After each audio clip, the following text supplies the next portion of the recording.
gentleman right. Well, what's your name, sir? Yeah. Baxter. Baxter? Baxter. Paxton. I'm sorry. I was getting old. Well, Paxton, about 10, 11 years ago, there was a thing called Y2K, and what that meant was the time was shifting from the 20th century to the 21st century. And on New Year's Eve, 2002, there was this rumor going around that all the computers would fry. And it's true. People really thought that computers would fry, and some computers would launch nuclear missiles, and the missiles would land on the banks, and it would just be mass hysteria. Now, Paxton, grown-ups thought this. All right? You guys can hear me, right? You guys hear me? Okay. Well, Paxton, people really thought that, like grown-ups, jobs and lives, and education. Paxton, east of here, there's a state called Utah. And they're waiting for things like that. Like, they're totally jazzed. But it wasn't just them this time. It was the whole country. And so, when you would go to a bookstore at the time, you would see these sort of survival guides being sold. And there would be more and more, like, every month. And I'd read a couple of them. And they got crazier and crazier. I mean, it started with just like what to do when the power goes out, and then it would sort of morph into like what to do when the food stops growing, and then there's an all-out race war. And finally, I thought, all right, what about zombies? Because I'm not scared of all that stuff. But how old are you, Paxton? 10. Dude, you're sitting right in my. I'm trying to talk to Paxton again.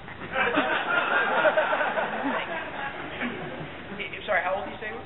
All right.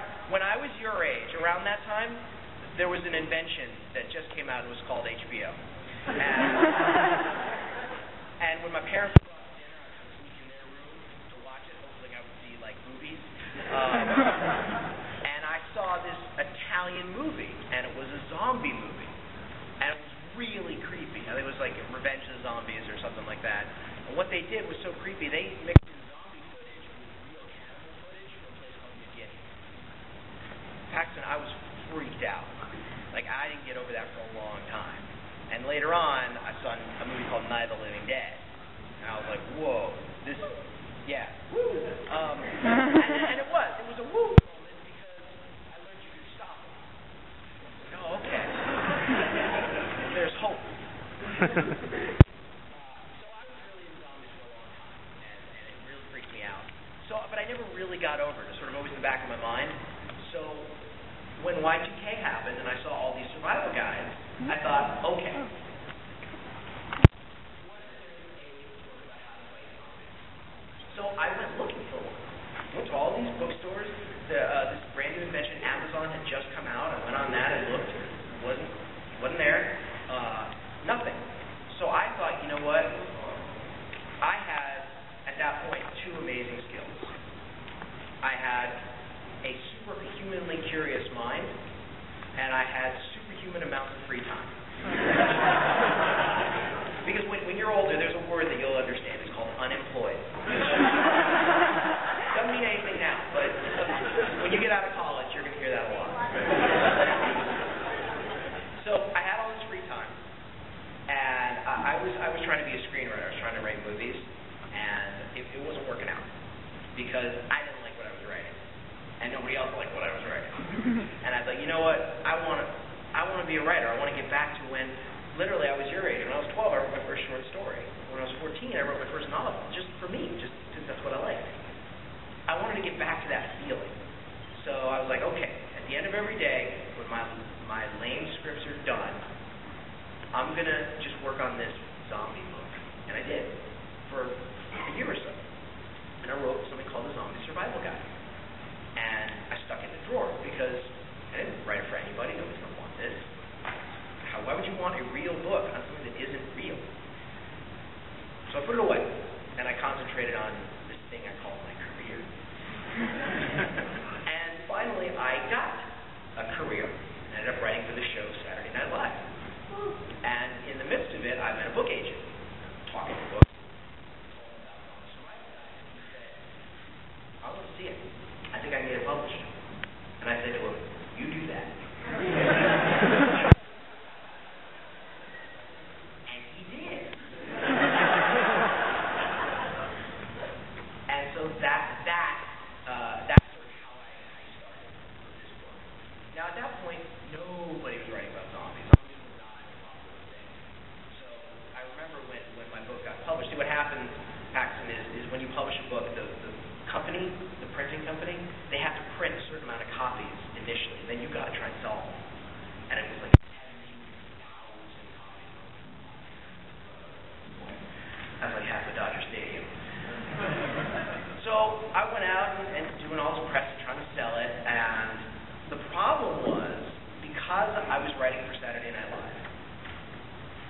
thought it was funny. Now, Paxton, you may have heard, there's an old man, his name is Mel Brooks.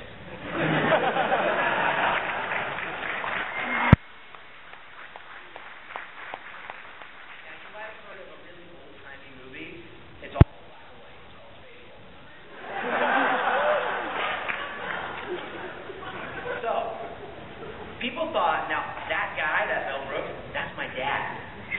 So people thought because he's my dad, and because I wrote for Saturday Night Live, I must be funny. And therefore, the zombie survival guy must be funny. It's got to be funny, right? Because, I mean, nobody would actually take this stuff seriously. Well, I kept trying to tell him, like, guys, I'm not as cool as you think I am. I'm really just a nerd who's just really into this stuff. You know, Paxton, sometimes when you go to a movie with your friends, and there's one guy in your group that just can't let you enjoy the movie. He's trying to tell you how, like, well, that would never happen. And he tries to go into, like, yeah. Well, that guy keeps telling you how that would never happen, right? I know, and you're like, dude, I just want to watch the movie. Well, that's me. So I spent a long time trying to convince people that, yes, I'm really into this stuff. It's not some sort of one-off joke.